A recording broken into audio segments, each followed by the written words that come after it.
Hello, happiest of days to each of you folks. I hope you guys are having an amazing day today.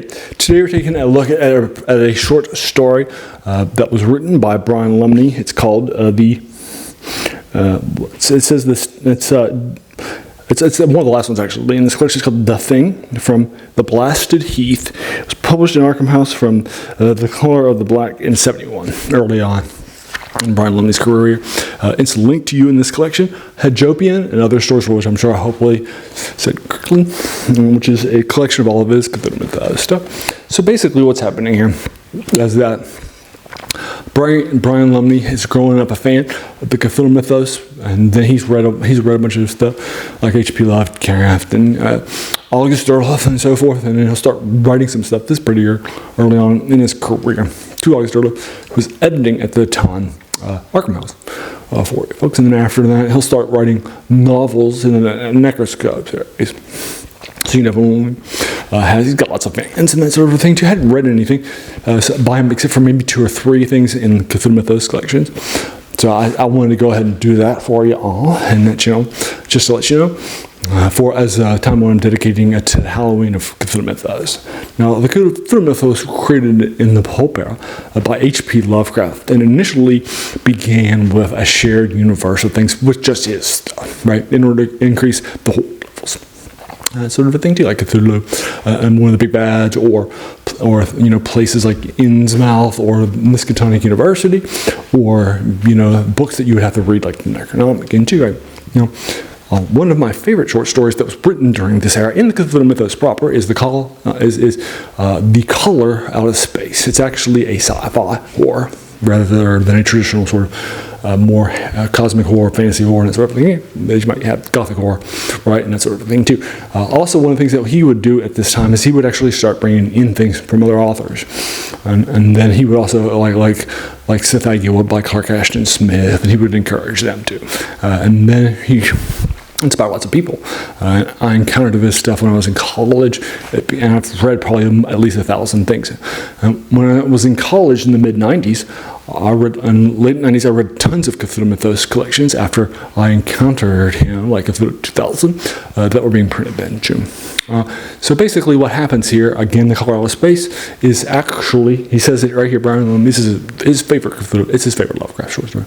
But he argues that it's not in the Cthulhu Mythos because it doesn't add any elements, right? And that sort of a thing too. And I would agree, it's loosely based there, but it actually is in Arkham in New England. There's actually somebody from Miskatonic University there too. So I would argue that it is said in the Cthulhu Mythos, and I would disagree with Brian Lumley.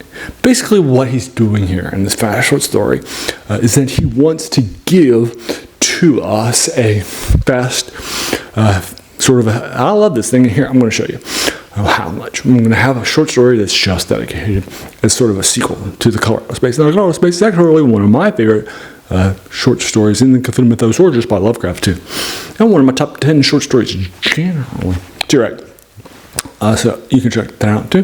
This is a faster read. Basically, what's happening here is that we have somebody in the UK.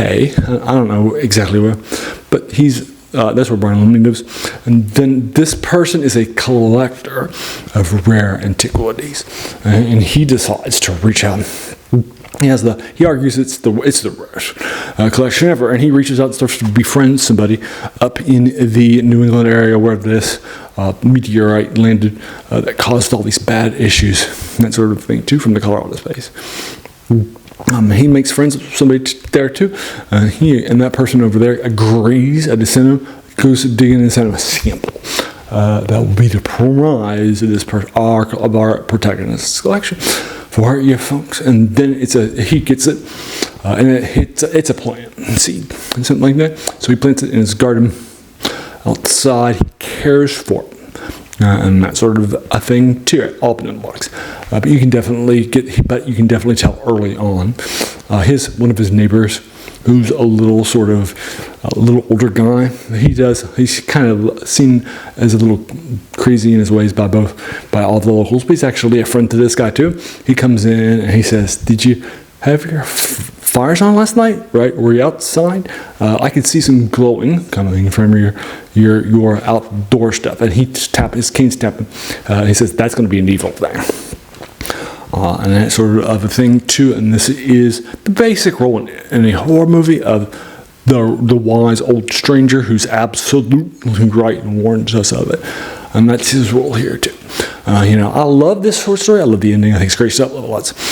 I think it's an absolute classic. And so I'm probably going to give this probably like a 9.5. I think it's strong. I think it's a good sequel to The Color Out of Space, but again, just like it's not really using any Cthulhu Mythos, unless you consider The Color Out of Space to be a Cthulhu Mythos, and I do too.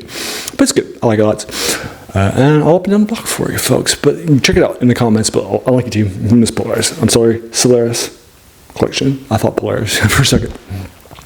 But yeah, I'll link it to this in the comments below. I'm sorry, description below, rather, in case you're interested in checking it out for you folks.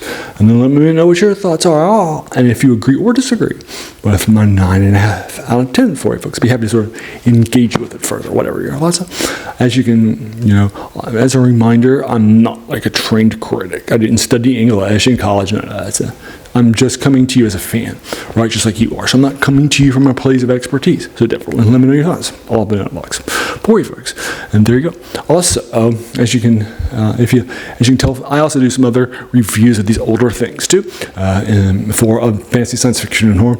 And then as well as older video games on Wednesday. On Monday, I do older tabletop RPGs and war games too. And then on Saturday, I do something where I review older serials back when in the pulp era, and that sort of thing too. And so, in addition to those 3 older things too, and there you go. So those 7 older reviews a week. If that sounds like your cup of tea, well then great.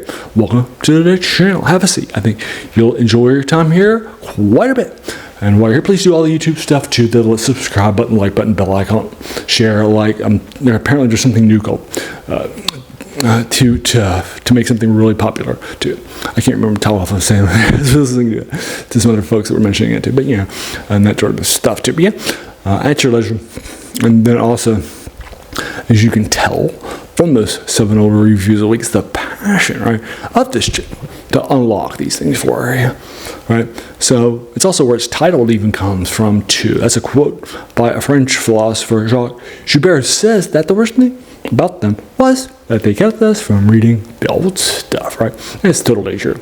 And our passion for the new novel, the new movie, right, all that stuff too. We sometimes have forgotten that these things, they are standing on the shoulders of giants like H.P. Lovecraft, like Oliver Stern, like Brian Lumley, right? Not that the new stuff's bad, but you get it. All right.